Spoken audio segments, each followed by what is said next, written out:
Tá? Gente, então nós vamos começar hoje no texto propriamente dito, tá certo? Nós, semana passada, vimos a introdução da carta de Paulo a Tito. Vocês estão conseguindo me ouvir bem ou está cortando demais assim a comunicação? Não, está ouvindo bem agora. Ah, legal. Então, o Tito ele foi um discípulo do apóstolo Paulo. Ele foi deixado lá na ilha de Creta, uma ilha grega, para, enfim, evangelizar aquelas pessoas, tá certo? E provavelmente o apóstolo Paulo também esteve ali naquela igreja, uma igreja que foi fundada, e a gente vai ver depois isso um pouco mais na aula em si. É uma igreja cujas pessoas daquela ilha, muitos judeus, estiveram no dia do Pentecostes, ouviram a pregação de Pedro, e muitos deles depois retornaram para casa, já levando o evangelho, né? E depois Paulo vai lá, junto com Tito, continua então o processo de evangelização, e uma igreja se forma. Mais uma igreja muito, muito problemática. Uma igreja extremamente problemática. E aí Paulo tem o objetivo, basicamente, com essa carta, instruir Tito de como ele deveria proceder para que aquela igreja ela realmente prosperasse, que aquela igreja tivesse uma vida longa, uma vida boa, equilibrada, tá certo? Lembrando que Paulo escreveu essa carta quando ele estava num período de, digamos assim, ele estava liberto, tá? Ele estava liberto. Paulo passou por 2 prisões. Na primeira prisão, ele ficou um tempo e depois ele foi solto. Durante a sua soltura, ele escreveu a primeira carta de Timóteo e Tito. Na segunda prisão, que daí ele escreveu a segunda carta para Timóteo. Então, Tito e Timóteo são 2 pastores locais. Um é pastor numa grande cidade, Éfeso, uma igreja já com uma certa estrutura, uma igreja que todos nós lemos bastante, é uma igreja com temas teológicos muito profundos. E Tito está numa igreja menor, uma igreja bastante problemática, e os assuntos que estão em Tito não são assim tão teológicos como lá na carta de Efésios, né? Embora os assuntos de Timóteo e Tito eles acabam se repetindo. Nós lembramos também que Tito e Timóteo são cartas pastorais. Quando eu falo pastorais, não significa que são cartas apenas para pastores hoje, tá? Paulo escreveu para aqueles pastores na época para dar instruções. Mas é uma carta que se aplica a todos nós. Os conceitos ali, eles são válidos para cada um de nós. Tudo bem? Então, feita esse rápido resumo, vamos aí à nossa carta em si. Eu vou fazer aqui o compartilhamento de tela. Vamos lá. Muito bem, gente. Eu vou fazer uma rápida leitura aqui do texto. Os primeiros 8 versículos. Nós teremos mais ou menos 6 ou 7 aulas desse assunto. E a palavra aqui diz o seguinte: Paulo, servo de Deus e apóstolo de Jesus Cristo, para levar os eleitos de Deus à fé, ao conhecimento da verdade que conduz à piedade, fé e conhecimento que se fundamentam na esperança da vida eterna, a qual o Deus que não mente prometeu antes dos tempos eternos. No devido tempo, ele trouxe à luz a sua palavra por meio da pregação a mim confiada, por ordem de Deus, o nosso Salvador. A Tito, meu verdadeiro filho e nossa fé comum, graça e paz da parte de Deus e de Jesus Cristo, nosso Salvador. A razão de tê-lo deixado em Creta foi para que você pusesse em ordem o que faltava e constituísse presbíteros em cada cidade, como eu o instruí. É preciso que o presbítero seja irrepreensível, marido de uma só mulher, tenha filhos crentes que não sejam acusados de libertinagem ou de insubmissão. Por ser encarregado da obra de Deus, é necessário que o bispo seja irrepreensível, não orgulhoso, não briguento, não apegado ao vinho, não violento, nem ávido por lucro desonesto.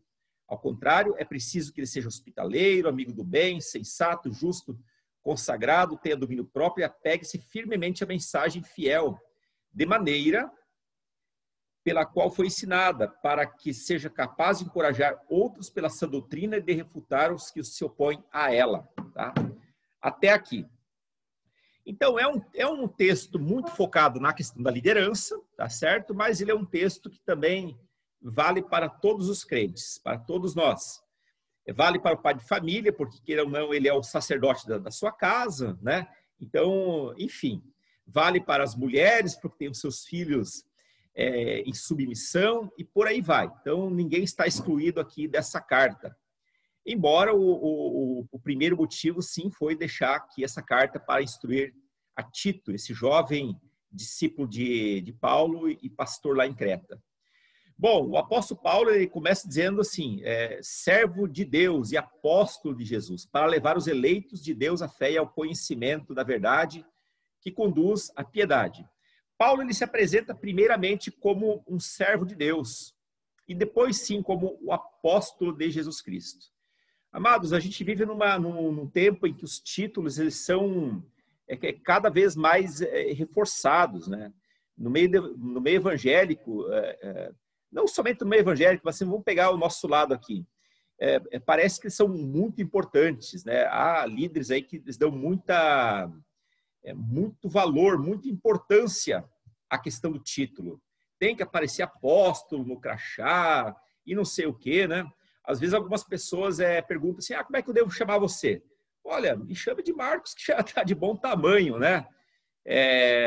Nós somos servos, tá? E se somos pastores, nós ocupamos isso como uma importante função. De dirigir, de cuidar das pessoas, enfim. Mas é uma função. Sobretudo, nós somos servos, tá certo? E Paulo, ele se afirma primeiramente como servo. E depois vem a questão do apostolado dele. Então, o título de servo de Deus ele é muito antigo. E no Antigo Testamento, ele era usado principalmente para nomear os profetas, que eram servos de Deus, né? Profetas de Deus, para nomear Abraão, Moisés e Davi. Então, Paulo ele se coloca ao lado desses grandes homens, desses patriarcas, desses libertadores, desse primeiro rei, dos profetas. Junto com eles, ele se coloca como servo de Deus. E, de fato, ele foi um grande servo de Deus. E quando menciona ser apóstolo de Jesus Cristo, significa que Paulo, enquanto servo, ele serve Cristo na função de apóstolo, tá certo? Não é uma posição VIP, tá certo? Embora o apostolado seja uma função de muito respeito, nós até hoje temos um carinho muito grande, e os apóstolos são de fato uma referência para todos nós, por conta de todo o trabalho que eles fizeram. Eles ocuparam uma função e é assim que eles se apresentam. Então, ele era um emissário, ele estava ali como uma voz, eles estavam ali como alguém que transmitia uma mensagem que não era deles, mas era do próprio Cristo. E nessa qualidade de servo, e também depois apóstolo, Paulo diz que seu objetivo é promover a fé entre os eleitos de Deus. E também o pleno conhecimento da verdade que conduz para a piedade. Esse era o objetivo dele. Não era estabelecer uma franquia de igreja. E quando falo de franquia de igreja, porque há de fato igrejas modernas que estão muito mais preocupadas com os dividendos, com os lucros, do que com a mensagem em si. Aí a mensagem pode ser qualquer coisa, pode ser autoajuda, qualquer coisa. O culto vira um show, né? Enfim. E aquele objetivo do culto em si, ele acaba ficando um pouquinho para segundo plano, tá certo? E eu não digo que não haja pessoas salvas nessas igrejas e que também não tenha pastores sérios lá. Certamente que há. Mas, infelizmente, às vezes os líderes que estão lá nas cabeças acabam até pervertendo bastante os planos originais. E quando o Paulo aqui fala nos eleitos de Deus, irmãos, nós temos que entender que são pessoas escolhidas. Mas eu adoto um ponto de vista, eu diria assim, arminiano, um ponto de vista de Jacó Armínio, em que é assim, todas as pessoas que recebem Cristo como seu único e suficiente Salvador são pessoas eleitas. Tudo bem? Recentemente eu vi uma ilustração, não sei se foi do pastor Guto, de alguém, né? Que a fé é como se fosse uma estrada, tá? Então, ser eleito significa andar por aquela estrada que conduz para Cristo. Seria mais ou menos assim, tá certo? Há um grupo, os calvinistas, e eu respeito muito eles por conta do trabalho, da seriedade que eles têm, né? Mas há alguns mais radicais, e inclusive alguns presbiterianos mais radicais, que colocam assim como se Deus tivesse escolhido um grupo de pessoas eleitas antes da fundação do mundo. Então, eles interpretam Efésios de uma maneira literal, e um outro grupo Deus teria passado de largo. Então, não é esse tipo de evangelho que esse tipo de percepção que a gente crê, tá certo? Nós cremos que toda pessoa que recebe Jesus, que esteve morta nos seus delitos e pecados, que estava condenada, ela recebe Jesus e ali ela se torna uma pessoa eleita. Eu quero aqui dizer que eu tenho um grande respeito, um carinho e admiração pelos irmãos presbiterianos, tá certo? Só a gente não concorda com algumas variações da doutrina, tudo bem? É só isso, tá? E aí Paulo vai dizer o seguinte, olha só, fé e conhecimento que se fundamentam na esperança da vida eterna. Ele fala aqui acerca de levar os eleitos de Deus à fé e ao conhecimento da verdade que conduz à piedade. Só que essa fé e conhecimento se fundamentam na esperança da vida eterna, a qual Deus, que não mente, prometeu antes dos tempos eternos. Então é algo que Deus, antes de ter nos criado, ele já havia prometido isso. Já fazia parte do plano de Deus regenerar aquelas pessoas que haviam caído. E quando ele fala em fé aqui, não se trata de um aspecto doutrinário ou muito abstrato, até da teologia. Até porque Paulo fala com crentes que já possuem fé. Os cretenses já possuíam fé. Fé aqui significa, é como se fosse um selo. Na época das cartas, a gente levava a carta no correio, tá certo? Tem algum outro jovem que está aqui que não vai saber disso. Mas você pegava a carta, escrevia, colocava no envelope, levava no correio. Então, ele colocava um selo no envelope e aí ele carimbava e mandava lá para o destinatário. Tá certo? Isso se chamava carta, uma carta selada, tá certo? E o selo era o sinal de que aquela carta ela estava autêntica, ela ia chegar no seu destino, tá certo? Então, era um sinal visível, tá? Então, a fé na vida do crente é como um selo, é um sinal visível. E esse sinal visível, ele é evidenciado pela maneira como eu vivo. Então, as obras, a maneira como eu vivo, ela não me garante a salvação, mas ela evidencia que eu sou uma pessoa salva. Basicamente isso. Isso já entra um pouco na questão do processo de tornar a pessoa santificada. E Paulo vai dizer o seguinte, conhecimento da verdade, é conduzir esses eleitos ao conhecimento da verdade. E a base desse conhecimento, irmãos, ele não está fundamentado, por exemplo, num conhecimento que eu busco por meio de livros, da ciência, nada disso. É um conhecimento que está fundamentado, ele tem as suas raízes fincadas na vida eterna, dada por Cristo Jesus. O que está em destaque aqui é o ensino da palavra de Deus. Porque ele deseja, sim, fazer com que as pessoas se fundamentem na fé e no conhecimento. Agora, conhecimento não é algo que eu busco do nada. Eu preciso buscar por meio da minha relação com Deus, via oração. E eu gosto muito do aspecto silencioso da oração, porque se a oração é uma conversa com Deus, então é melhor que eu ouça mais do que fale mais, tá certo? Certamente Deus é muito mais sábio, ele tem muito mais coisas a dizer para mim do que eu para ele.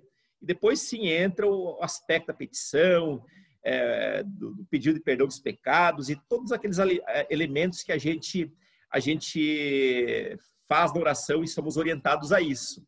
Tá? Mas também o conhecimento da verdade, ele é calcado na vida eterna, e a maneira que Deus deixou isso é por meio das Escrituras, da palavra de Deus. Tá? Então, se eu não leio, se eu não busco, provavelmente a minha vida cristã ela vai ser uma vida muito rasa. E esse conhecimento também posso adquirir nos cultos públicos, eu posso adquirir na escola bíblica dominical, lendo bons livros. Tá? Então, nós temos aqui bastante coisa para a gente poder crescer nesse conhecimento da verdade.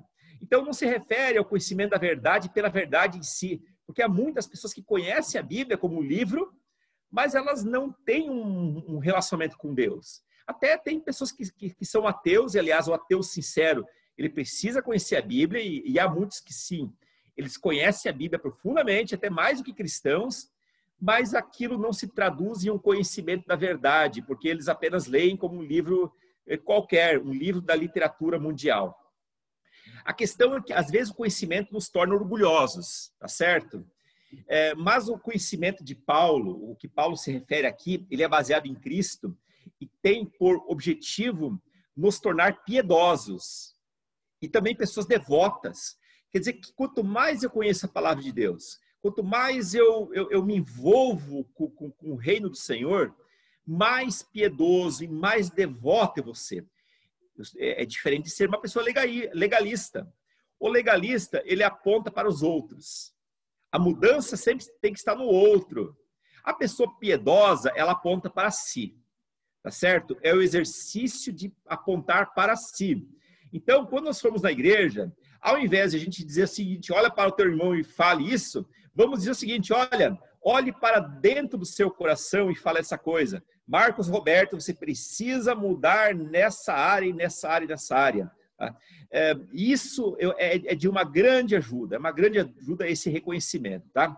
Então está aqui em jogo a verdadeira vida dos fiéis. Pessoas que eram ímpias, pessoas que eram impiedosas. Então a palavra impiedosa, ela vem da pessoa que não tem compaixão, que até é cruel. Agora essa pessoa se tornou piedosa. Ela se tornou piedosa. Inclusive, há alguns papas que levam esse título no nome. Papa Pio III, por exemplo. Tá? Pio II. Se refere a pessoas que foram piedosas. Ou se titularam assim porque buscavam essa piedade, essa compaixão. E assim, então, elas se tornaram piedosas por meio do evangelho, destinado para a salvação e boas obras. Esse tipo de piedade não é algo que a gente busca sozinho, mas de fato precisa de Deus para isso. Muito bem. No devido tempo, ele trouxe à luz a sua palavra por meio da pregação a mim confiada por ordem de Deus, nosso Salvador. Então, de fato, esse evangelho também foi confiado a Paulo, assim como a outros apóstolos, e hoje é confiado a cada um de nós para que nós possamos também divulgar isso. Essa fé e conhecimento, eles são eficazes, pois estão fundamentados na esperança da vida eterna que os eleitos de Deus possuem. Irmãos, por que ele é eficaz? Porque se você for numa palestra de autoajuda, a palestra de autoajuda você vai pagar caro, talvez a empresa vai pagar, mas ela vai te dar uma adrenalina, algo assim de autoestima naquele momento. Não vai ser eficaz a longo tempo, a longo prazo. A fé e conhecimento que vem de Deus, eles são eficazes porque é um remédio para a alma e tem um aspecto eterno. É algo que não vai ser revogado. Tudo bem? Então, nesse sentido, essa fé e conhecimento são eficazes porque estão fundamentados na esperança da vida eterna que os eleitos de Deus possuem. Pedro já falava isso. Uma esperança de vida eterna guardada nos céus. Não é uma esperança nas coisas desse mundo, ainda que às vezes podem ter uma certa solidez, elas vão passar. Em algum momento poderá ter algum tipo de decepção, mas na salvação de Deus ninguém é decepcionado. E ela foi prometida desde antes da criação do mundo.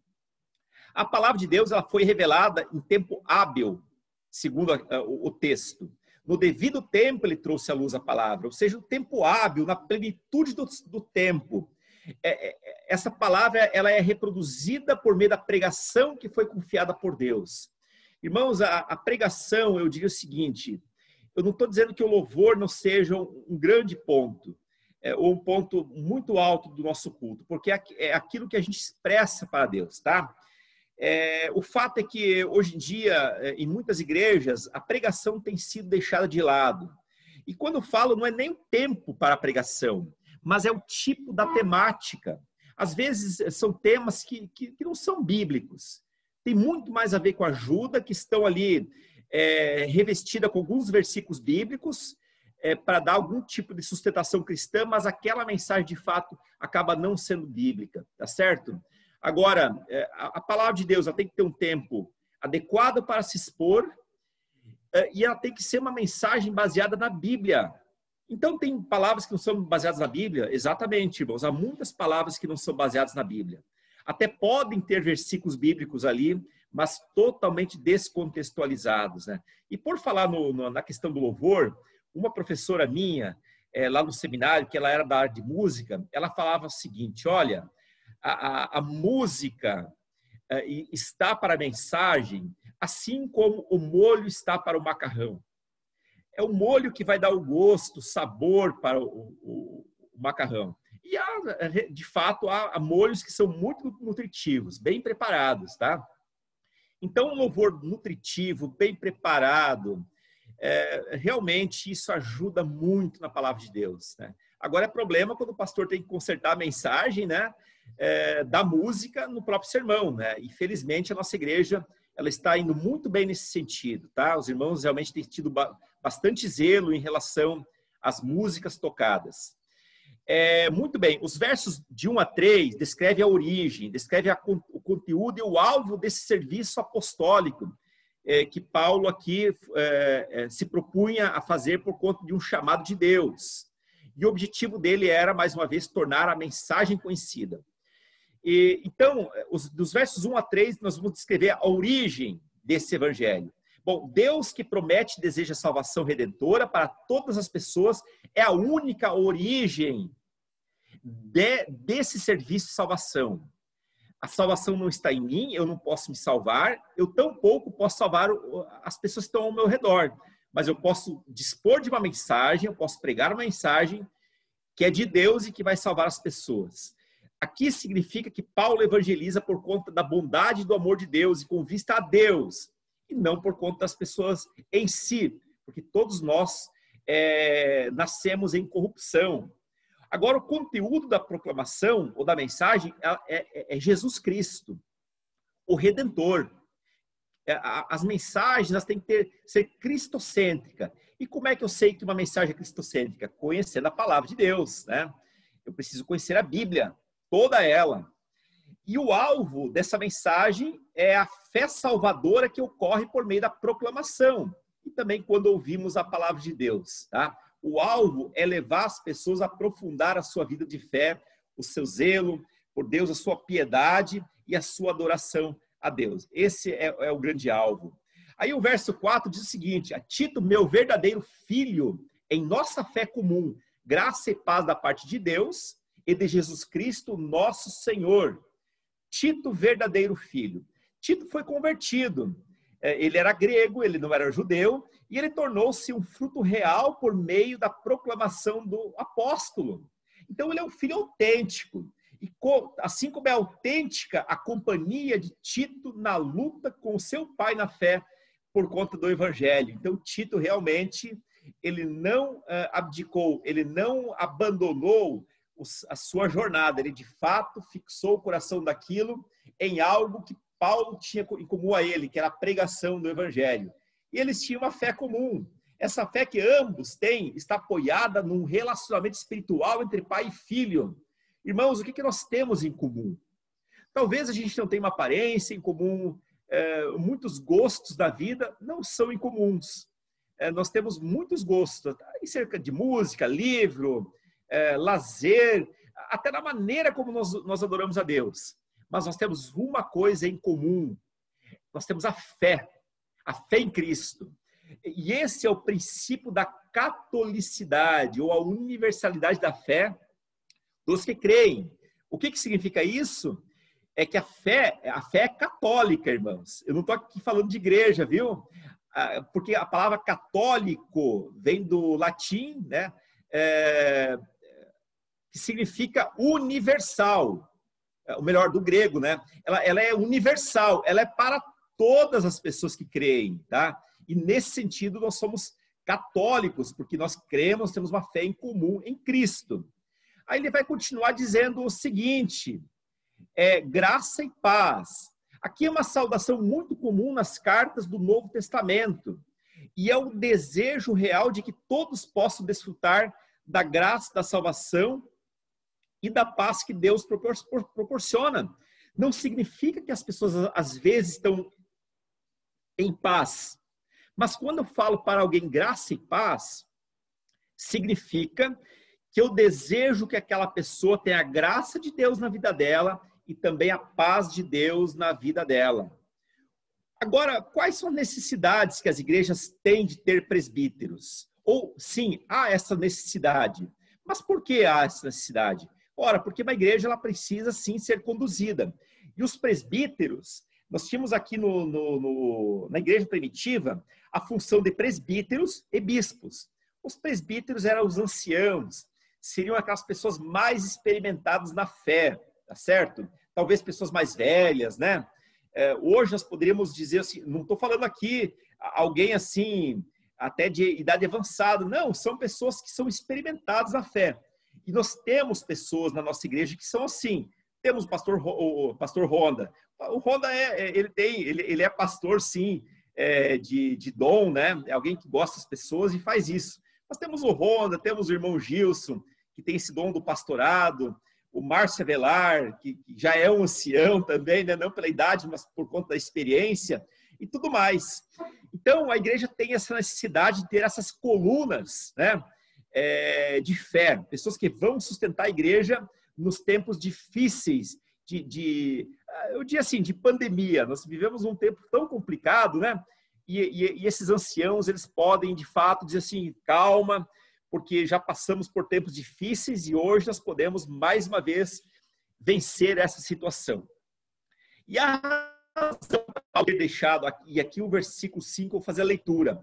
A razão para tê-lo deixado em Creta foi para que você pusesse em ordem o que ainda faltava e constituísse presbíteros em cada cidade, como eu instruí você.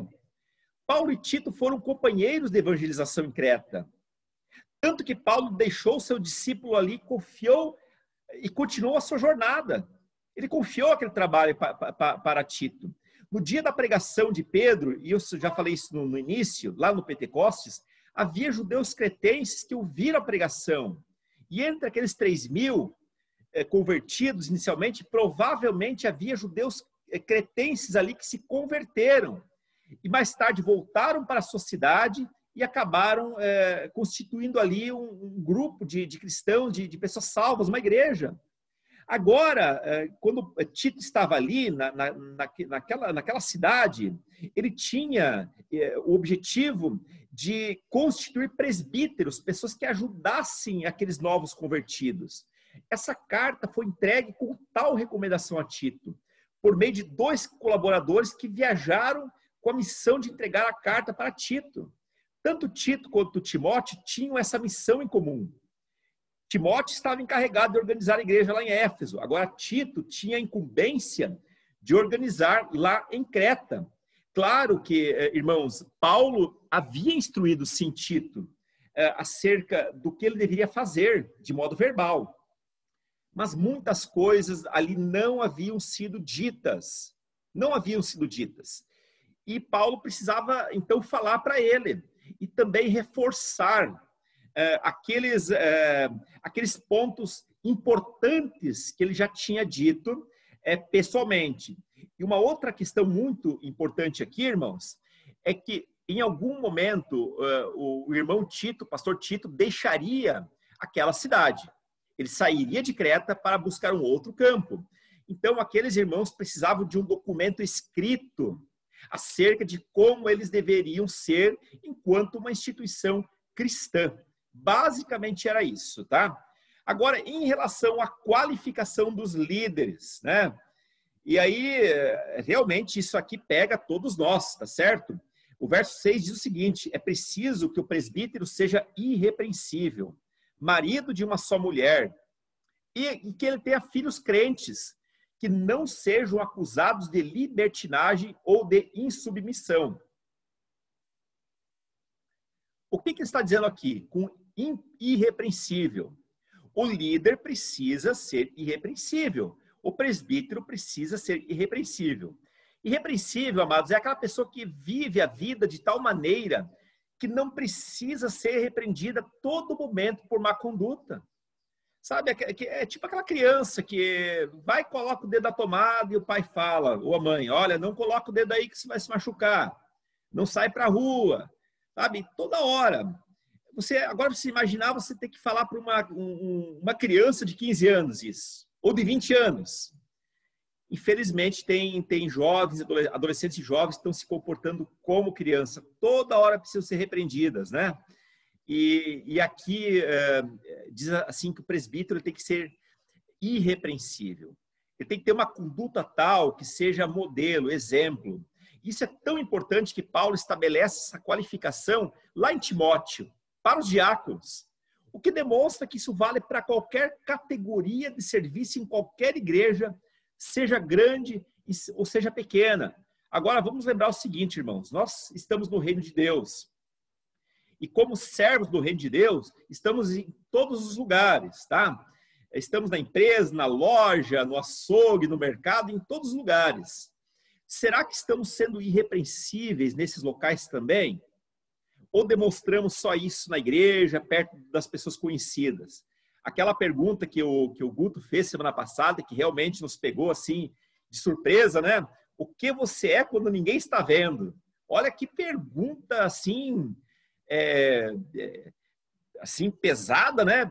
Mas importante, pertinente, né? O que eu sou, né? Será que eu sou irrepreensível também quando ninguém está me vendo, né? Eu acho que é aí que realmente se evidencia, conforme o pastor Guto falou, uma pessoa de caráter. E o que significa ser alguém irrepreensível? Significa ser alguém que seja marido de uma só mulher. Ora, parece que é tão óbvio isso, né, irmãos? Tão óbvio, marido de uma só mulher. Mas isso nem sempre é tão óbvio, principalmente numa sociedade grega, romana, em que ali os homens, de fato, maltratavam suas mulheres, eles eram extremamente promíscuos, tá certo? Havia ali anciãos que talvez estavam vivendo essa vida dupla em relação ao casamento. Então, isso precisava estar bem colocado. Casamento tem que ser algo monogâmico, deve ser marido de uma só mulher. Mas não deve ser mulher de um só marido? É claro que sim. É a mesma coisa, tá? Deus criou o homem e a mulher. E Deus fez os dois, ambos, uma só carne. O que significa que não deve haver lugar para uma terceira pessoa nesse relacionamento de aliança. Casamento não é um contrato, casamento é uma aliança entre duas pessoas. E eu vou aqui enfatizar entre duas pessoas de sexos diferentes, homem e mulher, tá certo? E falar isso não me torna homofóbico, tá? Nós amamos os homossexuais, tá certo? Mas casamento entre homem e mulher, do ponto de vista biologicamente falando, tá certo? E uma aliança com Deus, tá? Isso constitui um casamento. E esses pais, esse presbítero, ele deve ter filhos crentes e que não sejam acusados de libertinagem ou de insubmissão. Ora, o ministério do evangelho, seja qual for a categoria, mas principalmente para o presbítero ou pastor, pessoas que ocupam uma posição muito destacada, até de ensino, de pastoreio na igreja, esse tipo de exemplo precisa começar em casa. Os filhos devem não apenas ser crentes, mas eles têm que dar bons exemplos a fim de que o pai não seja envergonhado. Ora, quando nós falamos assim que os 10 mandamentos falam assim, olha, honra o teu pai e tua mãe, isso vale para os filhos dos pastores, né? Vale para os filhos de todos os crentes. Como tem filhos que estão envergonhando os pais lá no mercado, né? 3, 4 anos e fazendo a maior algazarra. Não falo crianças com menos de 2 anos, tal, que bate o pezinho, o pai e a mãe tem que ir lá e chamar a atenção do filho, colocar ele sob controle e tal, né? Mas crianças de 5, 6 anos dando escândalo, envergonhando os pais, sendo completamente insubmissas, né? Sendo de fato os reizinhos da casa, dizendo que tem que comer e tudo aquilo. Agora imagina um pastor que tem um filho pequeno assim, que faz isso, ou um adolescente, tá? Então aqui se fala principalmente dos filhos, dos presbíteros, né? Ou pessoas dessa função, pode ser pastores, né? Que tenham seus filhos debaixo da sua submissão nos seus lares, nas suas casas. É claro que chega um momento da vida que esse filho vai ter outras referências, ele vai aprender muito, às vezes, com o mundo de uma maneira errada, tá certo? E muitos filhos, a exemplo do filho pródigo, vão sair de casa e vão chafurdar na lama. Talvez alguns deles vão voltar, como filho pródigo, né?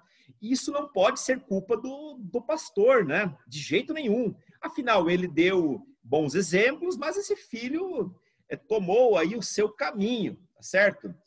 Eu já estagiei numa igreja que o pastor tinha um filho assim na casa dele, e o pastor era um homem muito bom, alguém que de fato disciplinava o filho. Mas o filho, um dia ficou adolescente e resolveu experimentar as drogas, tá certo? Esse pai não podia simplesmente abandonar o filho. O que esse pastor fez? Ele colocou para a igreja, olha, eu estou passando isso na minha casa.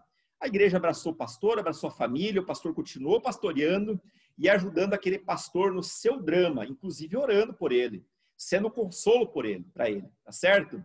Então, nesse sentido, uma vida bastante transparente, ela é importante, né? Ainda mais quando um pecado de um filho se torna evidente para toda a sociedade, né?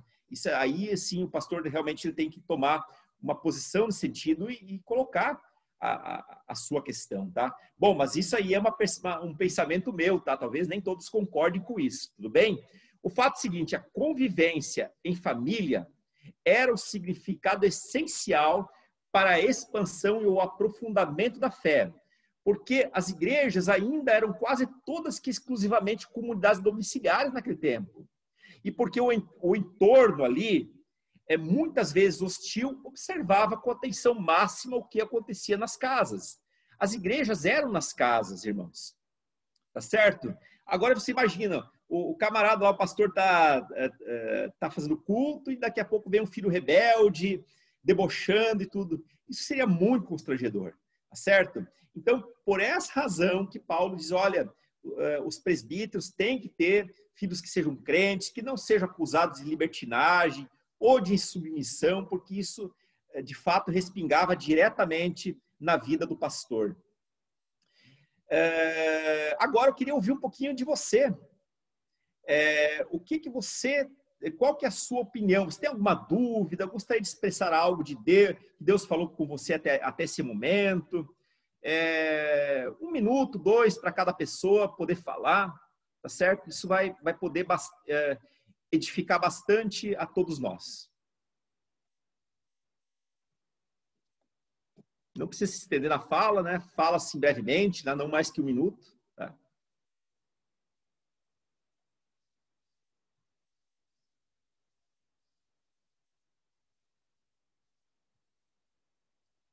Concordam, discordam, enfim. Pastor, tá conversando.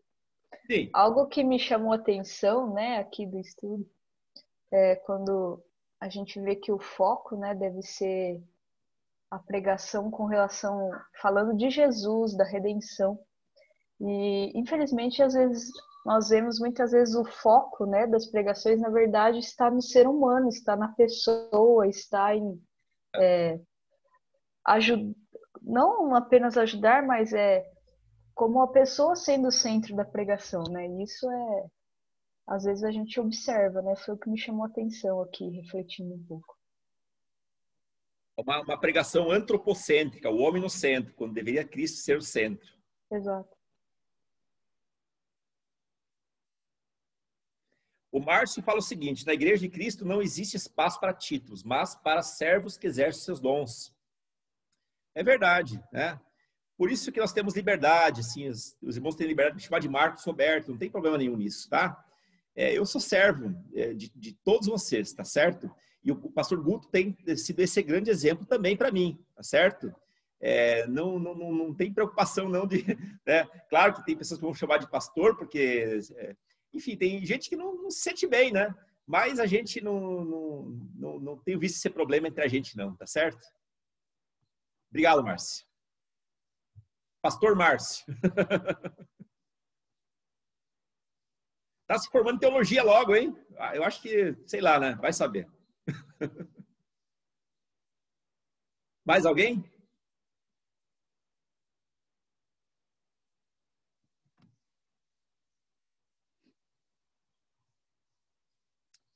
Bom, se não tiver ninguém, então vou continuar, viu?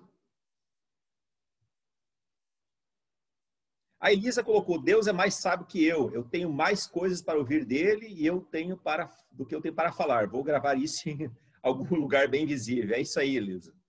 Exatamente isso. E nós temos trabalhado muito isso no nosso tempo de espiritualidade na quinta-feira, né? Ouvir mais e falar menos. Aliás, essa deveria ser a regra de ouro, né? Até nas nossas conversas que nós temos uns com os outros aí, né? E pastor gosta de falar pra caramba, né? Tá bom, vamos lá. Vou continuar o compartilhamento aqui. Bom, o verso 7 diz o seguinte: por ser encarregado da obra de Deus, é necessário que o bispo seja irrepreensível. A palavra irrepreensível ela vai surgir novamente. Para ser encarregado da obra de Deus, é necessário que o bispo seja irrepreensível. Não orgulhoso, não briguento, não apegado ao vinho, não violento e nem ávido por lucro desonesto. Há muitos quesitos, né? Acerca do que o bispo deve ser. E quem que era o bispo aqui? Provavelmente o bispo ele saiu lá das fileiras dos presbíteros. Era alguém que entre o grupo de presbítero foi escolhido como bispo para ser o representante, tá? Basicamente isso. E a ideia aqui de bispo,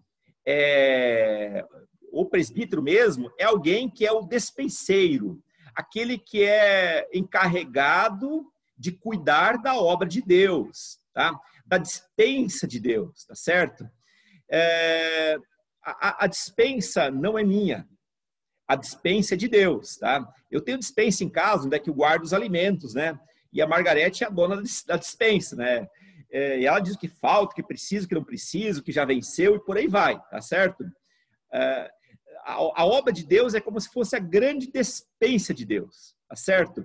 E eu não sou o dono, eu preciso cuidar com muito zelo disso aí. E eu diria o seguinte, que o principal despenseiro, como exemplo, nós temos José, que cuidava da casa de Potifar. O despenseiro é uma espécie de um mordomo, aquele que cuida das coisas do seu senhor.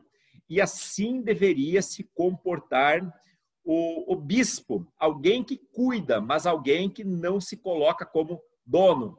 Mas para tal, ele precisava ser irrepreensível. E como tal, ele não deveria ser orgulhoso ou arrogante.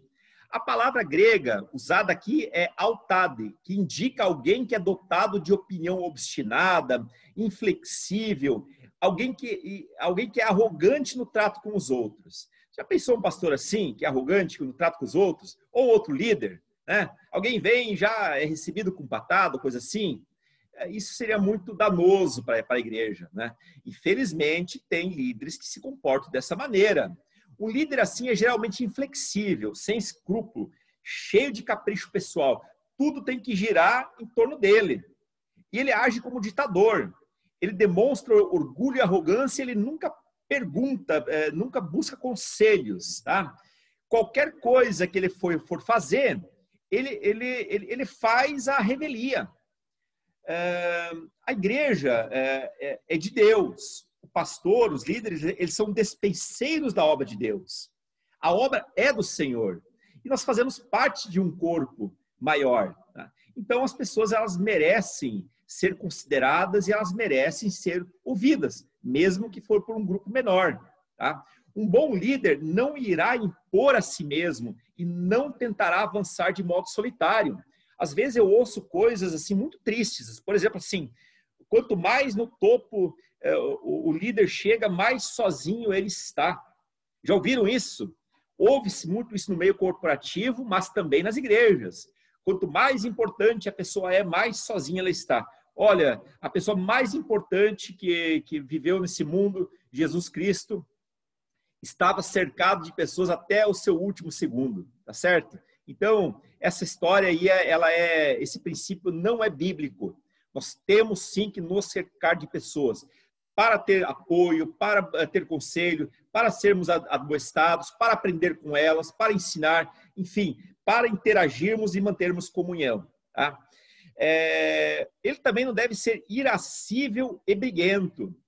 A ira é um sentimento humano, tá certo? O pastor Guto ontem falou acerca de sentimento humano, que Jesus ali estava ansioso para comer com aquelas pessoas, mas também um dia Jesus ficou irado. Mas era uma ira zelosa, porque ele viu a casa de Deus toda ali destinada para um comércio que tinha sua legitimidade, mas que era feito em local errado, porque tirava o espaço dos gentios para adoração. Jesus lá pegou um chicote e espantou a turma, tá certo? Não bateu nas pessoas, mas virou ali, enfim, as mesas dos cambistas e tudo mais, tá? Mas ele não era uma pessoa irascível. Pelo contrário, era uma pessoa muito generosa. Tampouco ele era alguém briguento, não ficava impondo as coisas. E a palavra grega aqui é argilos, que indica alguém sujeito a explosões súbitas de ira e de raiva. Né? Aquela pessoa que tem pavio curto, tá certo? E nós temos que orar a Deus e pedir que Ele vá alongando o nosso pavio, senão vamos ser aquela dinamite, um pavio bem curtinho. Mata sim, mata os outros que estão em redor, tá certo? Trata-se de alguém que não consegue controlar suas emoções, tá? E às vezes, irmãos, um remedinho aí não faz mal não, viu? Quem é assim, às vezes precisa tomar um remédio, porque às vezes tem as suas emoções tão afetadas, né? Às vezes não é nem culpa dela, tá certo? A pessoa está ansiosa, a pessoa está mal, ou a pessoa foi educada num contexto de muita briga, tá certo? É claro que com o tempo ela vai melhorando, tá certo? Mas por conta da sua ira, ela acaba às vezes estragando amizades, casamento, enfim. O líder não pode ser uma pessoa irascível, briguenta. Tem que ser alguém que ouve, tem que ser alguém que sabe ouvir as pessoas. Não precisa concordar sempre, tá certo? Mas tem que procurar tratar muito bem. Essa pessoa briguenta, irascível, trata-se de alguém que é precipitado, que perde rapidamente a paciência com os outros. E é briguento, é um valentão que em breve ele se torna solitário. Ele fica sem ninguém. Ou quando ele tem pessoas ao seu redor, ele tem seguidores submissos. Mas ele não tem irmãos de fato que ele pode confiar, tá certo? E isso é muito ruim. E o bispo, ele não pode ser dado ao vinho. Aqui não se lê abstinência total, ainda que possa ser desejável, tá certo? Mas não está falando em abstinência total. Preguei sobre essas questões em alguns cultos atrás aqui. Refere-se a alguém que perde o controle diante da bebida alcoólica e dá maus exemplos. E há tantas maneiras de dar mau exemplo hoje, tá certo? Se tira da comida dos filhos para beber, se dirige sob efeito de álcool, dá vexame, bebe todas, tá certo? Ou bebe nas frente dos filhos, né? Faz isso dando mau exemplo. Isso são coisas muito ruins, certo? Quem é dado ao vinho, e quando eu falo dado ao vinho, é dado a qualquer substância que altera a sua percepção mental. Ele acaba colocando assim em risco, e aí ele coloca o seu desejo, o seu prazer pessoal na frente das suas responsabilidades. É aquela pessoa que vai, bebe todas, por exemplo, no domingo, não tem controle nenhum, e na segunda-feira perde um dedo na empresa porque lhe faltou controle, estava sob tremedeira, uma série de coisa, acabou se acidentando e ainda depois quer processar a empresa, né? Sendo que, nesse caso, em particular, a responsabilidade foi toda sua, né? Agora você imagina um pastor sob efeito de bebida alcoólica no púlpito, né? Ou andando por aí bêbado, né? Olha que vexame não seria esse, né? Não pode ser assim. Uma vez fora de si, com sua capacidade de julgamento afetada, ele perde de fato essa capacidade, ele acaba sendo injusto com as pessoas. Essas, irmãos, são demandas morais que já devia fazer parte da vida dos líderes, mas parece que não era tão óbvio. Pode ser que lá havia pessoas que viviam sob efeito de álcool, tá certo? E então algo que deveria ser óbvio para eles não era tanto. Tanto é que Paulo vai escrever isso. E o bispo não deveria ser alguém violento. E quando eu falo bispo, lê-se qualquer pessoa que ocupa hoje qualquer cargo de liderança, estendendo-se para todos os cristãos, não violento. Pessoa violenta é alguém que é ansioso para brigar, que toda hora fica arrumando discussão, treta, discussões tolas. Trata-se mais uma vez de um valentão que usa do recurso da agressão para se autoafirmar. Ele usa da violência, e essa violência ela pode ser verbal, ela pode ser meramente psicológica, ela pode ser também, vias de fato, uma agressão física. De todo modo, ela acaba sendo violência. E nós temos que realmente tomar muito, muito cuidado com isso. Violência no trânsito, né? Conversando essa semana com o Catai, né? Ele diz assim, olha, às vezes os crentes, né, ficam lá no trânsito, ficam xingando, gesticulando e tal. Olha, realmente isso não é auspicioso, não é bom, tá certo? Isso fere um princípio evangélico, né? Quando fala evangélico, um princípio bíblico. E o pastor, ou bispo, ou presbítero não deve ser dado ao lucro desonesto ou cobiçoso. Um pastor, um líder que age dessa forma, afirma ter interesse com a boca, mas as suas ações mostram que ele está mais preocupado em ganhar dinheiro. Ele transforma o pastorado numa carreira profissional e ele quer fazer isso. Pessoas assim ensinam apenas para agradar. E quanto mais agradável ele se torna, nesse sentido, mais o seu bolso se enche, porque ele espera dinheiro como recompensa dos seus ouvintes. Mas também se fala de pessoas que se apossam desonestamente do dinheiro ou dos bens da igreja. E há muitos que fazem isso. Sei de história de pastores que, inclusive, entraram na justiça contra a igreja para tomar a casa pastoral e, infelizmente, venceram isso, tá certo? E isso é algo de um despropósito, de um descabimento sem tamanho. E há outros também que ainda trabalham em funções seculares, e, irmãos, nada contra isso, tá certo? Talvez a gente caminhe nesse sentido, em algum momento, a igreja já estão fazendo isso, o pastor, por conta de finanças, até de sustentar sua família, às vezes a igreja não tem condições, trabalha numa situação missionária, ele precisa dividir o seu tempo da igreja com um trabalho secular. E não há problema nisso, do pastor fazer isso, desde que ele não tenha isso como sua função principal. Mas, às vezes, ele trabalha numa função secular de caráter duvidoso, tá certo? Jogo do bicho, sei lá, que outras coisas duvidosas em termos de trabalho nós temos por aí, tá certo? Ou coisas escandalosas, jogos de azar, pirâmide financeira, né? Eu conheci uma vez um pastor, não vou citar o nome aqui, nem a igreja, né? Vou contar o milagre, mas não vou contar o santo, né, irmãos? Ele dissuadiu, ou melhor, ele acabou levando muitos membros da igreja a participarem de uma pirâmide financeira em que ele era o cabeça. Adivinha o que aconteceu? Muitos irmãos ali quase faliram, mas ele acabou enriquecendo. Depois ele saiu daquela igreja e aquela igreja foi conhecida como aquele pastor lá da pirâmide, né?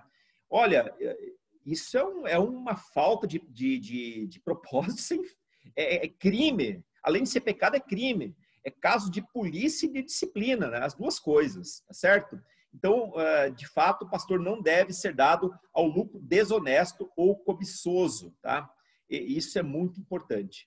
Ao contrário, isso também é qualquer pessoa, tá, irmãos? Qualquer crente, ele tem que ter esse pensamento, não usar aqui para cobiçar, para passar perna no outro, né? Há irmãos aí, assim, para pessoas que se aproveitam da fragilidade financeira do outro para tirar sua casa, os seus bens, comprar muito abaixo do mercado e ainda dizer que Deus abençoou ele. Ora, se Deus abençoou um irmão, então amaldiçoou outro, né? Eu tenho meus problemas em relação com esse tipo de coisa, tá certo? Eu acho que nós não precisamos nos valer do problema, do drama financeiro de alguém para tirar vantagem disso, tá certo? Mais uma vez aqui uma percepção que eu tenho, uma opinião muito minha aqui. Se alguém quiser ter essa opinião, sem problema, tá? E o verso 8 diz o seguinte: ao contrário, é preciso que o bispo ele seja hospitaleiro, amigo do bem, sensato, justo, consagrado e tenha domínio próprio. Ser hospitaleiro, e a nossa igreja tem fama de ser hospitaleira, significa receber bem. Trata-se de alguém que tem disposição para o bem, é alguém amável, e essa amabilidade, ela se contrapõe com o líder ditador. Além disso, era e continua sendo comum o pastor receber pessoas em casa. Então, temos que ser hospitaleiros em casa, mas também temos que ser hospitaleiros na igreja, onde é que nós trabalhamos, recebendo as pessoas muito bem e com muita honra. Ele tem que ser amigo do bem.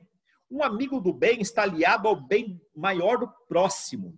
Sendo assim, ele consegue resolver questões complicadas e apaziguar brigas, apaziguar corações. Significa ainda ter amizade com boas pessoas, ter bons gostos acerca de livros, boas músicas, boas causas sociais e muitas outras coisas boas.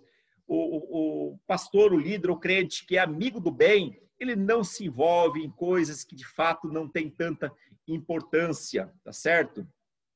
Às vezes, claro, se envolver numa situação de causa social importante vai acabar resultando em divisões. Martin Luther King, por conta do apartheid americano lá, ele acabou se envolvendo em muitas questões, mas uma mensagem dura, firme, porém muito equilibrada. Ele acabou morrendo porque ele acabou se envolvendo ali sim numa causa política importante para o povo, tá? Mas ele acabou sendo martirizado por conta disso.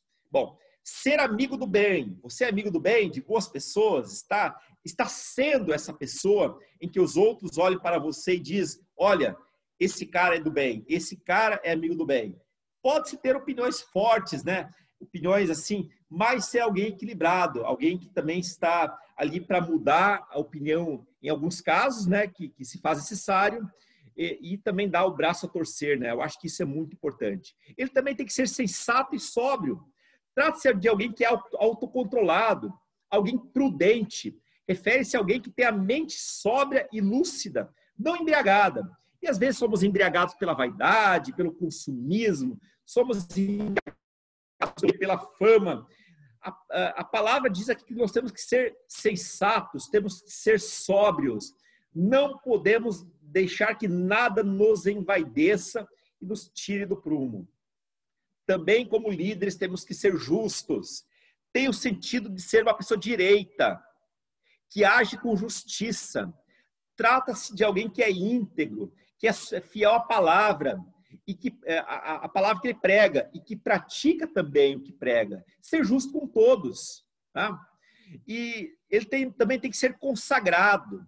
Refere-se a alguém que é piedoso e tem o sentido aqui de ser santo, livre de manchas. Deus exorta: sejam santos porque eu sou santo. Imagina um líder em que as pessoas acusam ele de fraude e de tantos outros problemas, tá certo? Não é disso que a gente precisa. E por fim, é alguém que tem domínio próprio. Trata-se de autocontrole mais uma vez, e se aplica aos desejos e às ações dos homens, das pessoas de maneira geral. Uma pessoa autocontrolada não é reativa, ela não se vinga, ela não paga na mesma moeda, ela não gasta mais do que ganha, ela não toma iniciativas sem buscar conselhos, principalmente sobre coisas que afetam as outras pessoas. Você imagina um casado e aí o marido decide, sei lá, fazer uma viagem sozinho, tá? E o dinheiro disso seria para sustentar a família, tá certo? Ora, um líder precisa compartilhar os seus sonhos e às vezes ele precisa abrir mão de um desejo pessoal por conta do bem-estar geral. Isso se chama também amor sacrificial. Se sacrificar a si mesmo em prol do outro. Quem é autocontrolável sabe de ser disciplinado em relação ao tempo que ele tem. E aí ele vai equilibrar o tempo que ele tem a sós, o tempo com a sua família e também o tempo com o seu trabalho. Infelizmente, muitos pastores lotam as suas agendas. E falam isso, irmãos, com muito orgulho. Lotam suas agendas. Olha, isso não é sinal de santidade. Tá?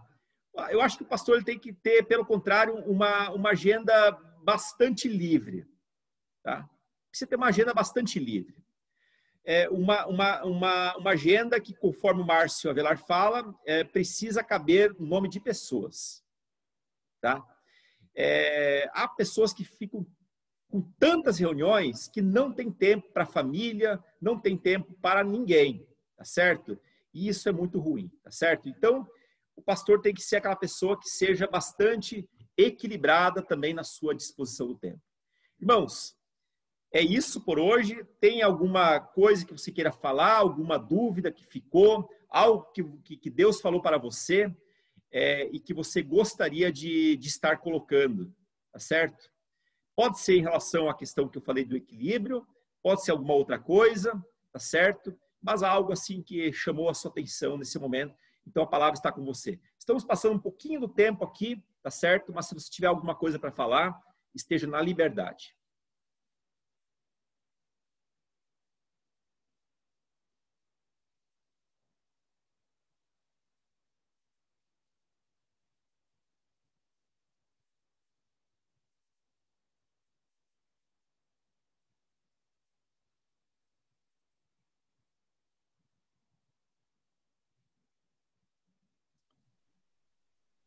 Um de cada vez. Estamos aqui tendo um problema aqui de muita interrupção. Eu posso falar, pastor? Opa, deve? É a Deve. Sueli. Sim, fale. O que me chama a atenção e me chamou nesse ensinamento foi que a gente, nós temos todo o material que Jesus deixou. Ele explica tudo na Bíblia o que a gente tem que fazer. Então, está bem claro a maneira que nós temos que lidar com as pessoas, que lidar com a vida e o respeito. Eu tenho aprendido muito com isso. Então, é muito assim, focado.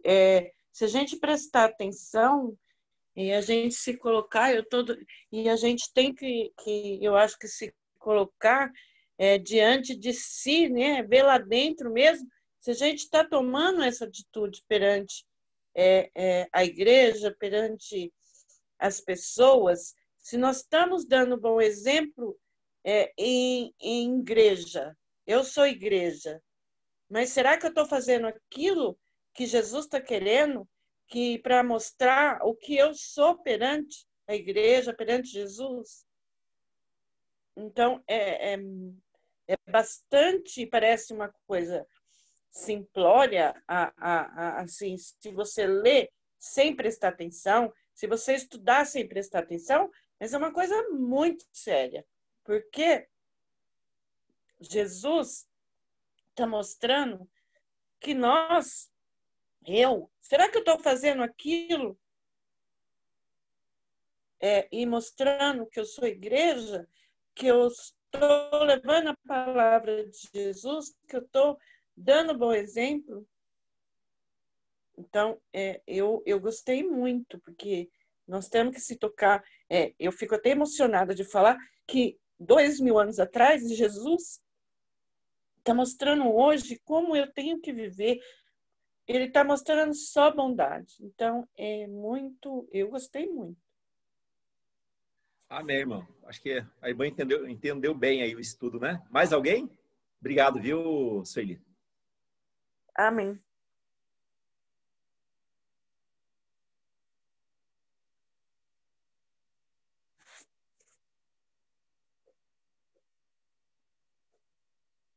Enquanto os irmãos vão pensando aqui, o Gilson escreveu o seguinte: os requisitos são tantos que não tenho condições de ser da liderança, sei disso.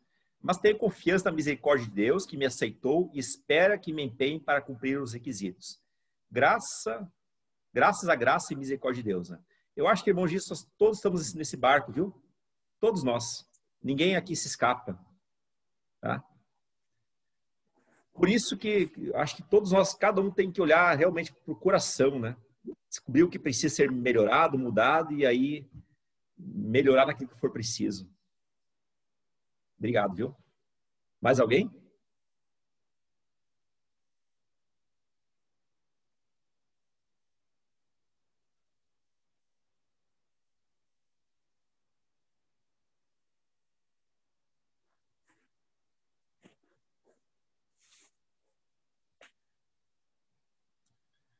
Eu acho que não, né, irmãos? Eu acho que era isso, né? Eu acho que era isso. Vou pedir para o pastor Guto finalizar com uma oração, então. Aí, semana que vem, nós vamos estudar do 9 ao 16. Se quiserem estar lendo Tito de 1, 9 a 16, daremos continuidade a esse assunto. Graças. Amém. Vamos orar, então?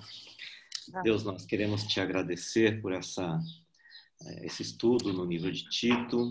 Obrigado pelas instruções. É verdade que quando nós olhamos para a tua palavra, nós nos sentimos tão pequenos e tão incapazes também, Senhor, mas como foi dito aqui através do Gilson, é a tua graça e na tua misericórdia que o Senhor nos permite servir a ti dentro da igreja e poder realmente viver junto com os irmãos. Obrigado, Senhor, pela alegria que nós temos, ó Senhor, de compartilharmos a tua palavra, Senhor, e de crescermos juntos, ó Senhor. Obrigado pelo privilégio que nós temos de ter acesso e liberdade para estudar, para ler, para proclamar a tua palavra. Agradecemos ao nosso professor Marcos Roberto, continua abençoando a sua vida, dando-lhe cada vez mais discernimento e sabedoria, e que esse conhecimento da palavra possa vir a cada um de nós alunos. Ó Deus, abençoe o restante deste domingo, que tenhamos um domingo abençoado na tua presença. Nós oramos em nome de Jesus. Amém. Amém. Amém, Amém, irmãos. irmãos. Amém. Deus abençoe a todos, tá? Amém. Obrigada. Boa macarronada, Esther. Alguém vai fazer? Aí me traz um prato. Igual é macarronada com frango, hein, gente? É o frango. É bom, né? Frango lá do zompeiro é bom, hein? Frango assado do zompeiro. Dá para a semana toda.